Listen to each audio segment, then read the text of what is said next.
Assalamualaikum warahmatullahi wabarakatuh. Perkenalkan, nama saya Lia Amanda dengan NIM 20042076. Saya akan mempresentasikan pembangunan dunia ketiga. Tugas video kali ini guna untuk memenuhi tugas ekonomi politik yang diampu oleh Ibu Nora Eka Putri, SIP MSI. Yang pertama, teori pembangunan dunia ketiga. Teori pembangunan dunia ketiga merupakan teori-teori pembangunan yang berusaha menyelesaikan masalah yang dihadapi negara-negara miskin atau berkembang dalam sebuah dunia yang didominasi oleh kekuatan ekonomi, teknologi, ilmu pengetahuan, dan militer negara, negara adik kuasa, atau negara maju. Para ilmuwan sosial berusaha mencari solusi atas berbagai permasalahan kemiskinan di negara dunia ketiga, bagaimana negara dunia ketiga mempertahankan hidup dan meletakkan dasar-dasar pembangunan ekonominya. Proses pemiskinan negara dunia ketiga disinyalir disebabkan karena negara dunia ketiga dalam proses pembangunannya melakukan banyak kontak dengan negara maju atau negara barat.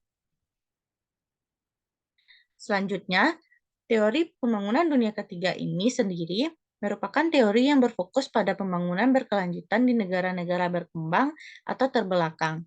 Pembangunan berkelanjutan yang dilakukan dan diterapkan di negara-negara dunia ketiga ini masih memiliki hubungan erat dengan sejarah Marshall Plan yang dipelopori oleh Amerika Serikat pasca Perang Dunia II. Hal ini dikarenakan pasca Perang Dunia II, banyak negara-negara kecil bekas jajahan kolonial yang muncul dan merdeka seperti di Asia, Afrika, dan Amerika Latin. Negara-negara yang baru muncul dan merdeka ini yang disebut sebagai negara dunia ketiga.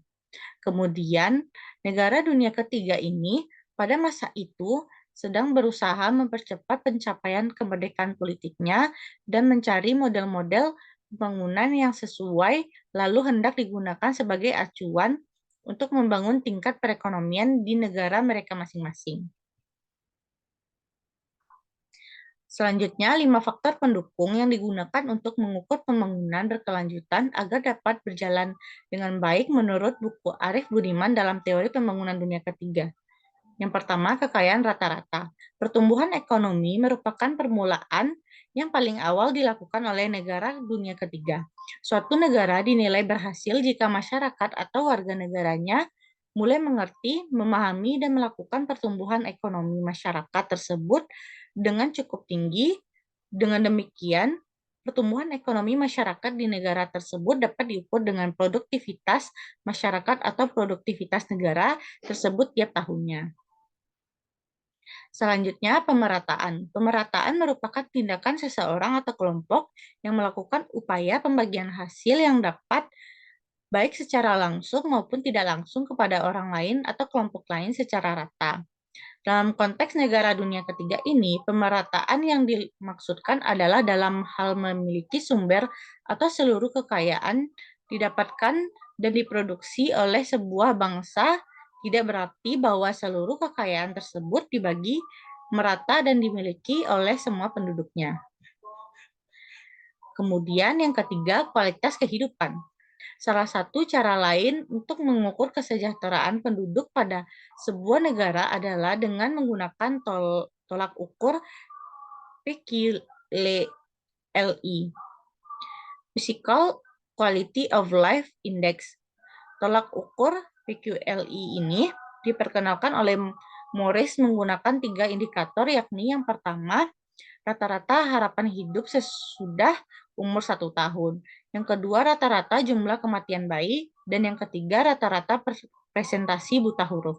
Namun, tidak menutup kemungkinan bahwa tolak ukur ini mengalami banyak masalah karena sebenarnya masih banyak indikator yang bisa dimasukkan ke dalam indeks PQLI ini.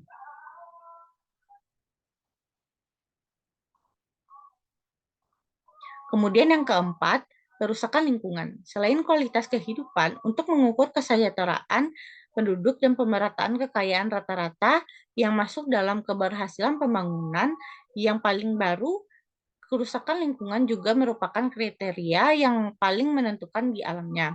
Dapat dikatakan demikian dikarenakan apa gunanya teknologi yang modern disertai peningkatan produktivitasnya, merata pembagiannya, tetapi tidak dapat mempertahankan kelestarian lingkungannya. Kemudian yang kelima, keadilan sosial dan berkesinambungan. Sebenarnya faktor keadilan sosial dan faktor lingkungan saling berkaitan erat. Keadilan sosial bukanlah faktor yang dimasukkan atas dasar pertimbangan moral, yaitu demi keadilan saja. Tetapi faktor ini berkaitan dengan kelestarian pembangunan juga. Bila terjadi kesenjangan yang terlalu mencolok antara orang-orang kaya dan miskin, masyarakat yang bersangkutan menjadi rawan secara politis dan orang-orang miskin akan lebih cenderung untuk menolak status quo yang ada. Sekian presentasi dari saya. Sekian terima kasih. Assalamualaikum warahmatullahi wabarakatuh.